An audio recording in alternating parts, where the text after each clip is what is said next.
Good morning বন্ধুরা। আজকে সকালে সব কাজটা সেরে এখনো রান্না করতে আইছি। দেখো আজকে নতুনভাবে একটা করলা রান্না করতেছি। সেটা রেসিপিটা শেয়ার করতেছি।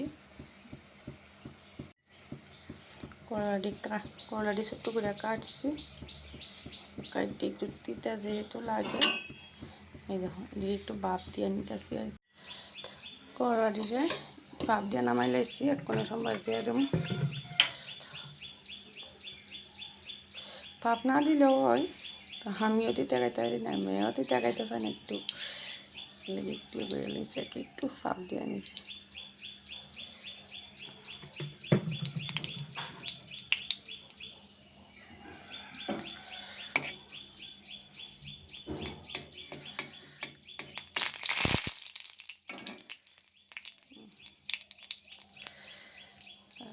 পেঁয়াজ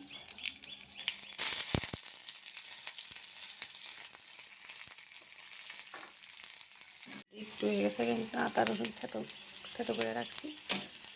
আদা রসুন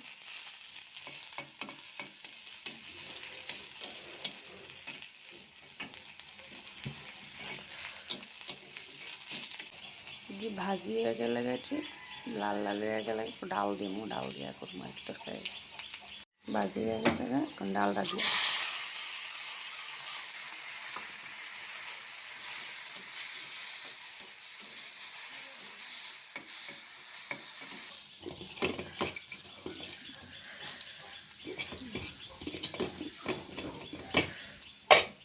দিয়ে একটু ভাজাভাজি করি। একটু এখানে দিয়ে দিলাম কাঁচা লঙ্কা, একটা কাঁচা লঙ্কা, তারপর সামান্য একটু হলুদ গুঁড়া।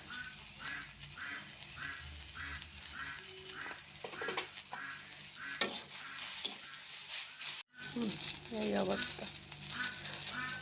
এখন একটু জল দিয়ে রাখতে দেবো আর কি। ডাল দিতে ছিটছে না, ডাল দিতে ছিটতেই পাবো।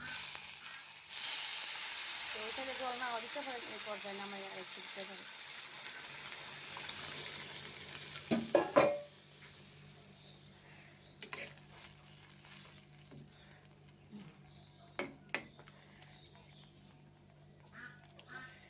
আর একটু জল লাগবে, ডালটা সিদ্ধ হইতে দিব।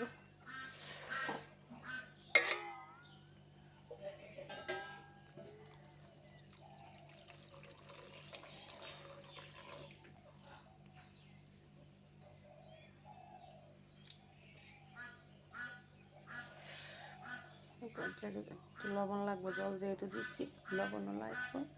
লবণ দিলাম, দিয়ে একটু রেখে দিই,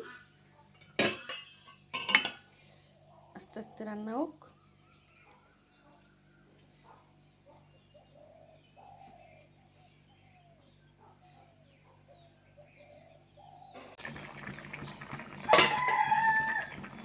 মোটামুটি হয়েছে, আর একটু জলটা শুকাইলে নেমে যাব। নামাইলাম, জিরা ধনিয়ার গুঁড়া দিয়ে দেবো। আমরা চাইলে মানে পেঁয়াজ রসুন ছাড়াও করতে পারেন নিরামিষ।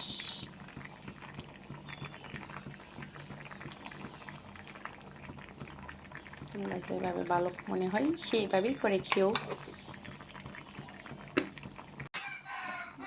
আর একটু শুকাইলাম, শুকাই গেলে নামাই যাবো। আর ডাইটা দিতাম নিয়ে গেছে, বাজার থেকে খেয়ে আনছে। বাজার থেকে মাছ নিয়ে এলো, তো ফাইনালি মাছ দিয়া আলু দিয়ে পটল দিয়ে রান্না করলো। এটা রান্না করো। আর এই কচু পাতা দিয়া শুকিয়ে বড়া করো। তাহলে আমার রান্না কমপ্লিট হলো, তরকারিটা নামাই নিই।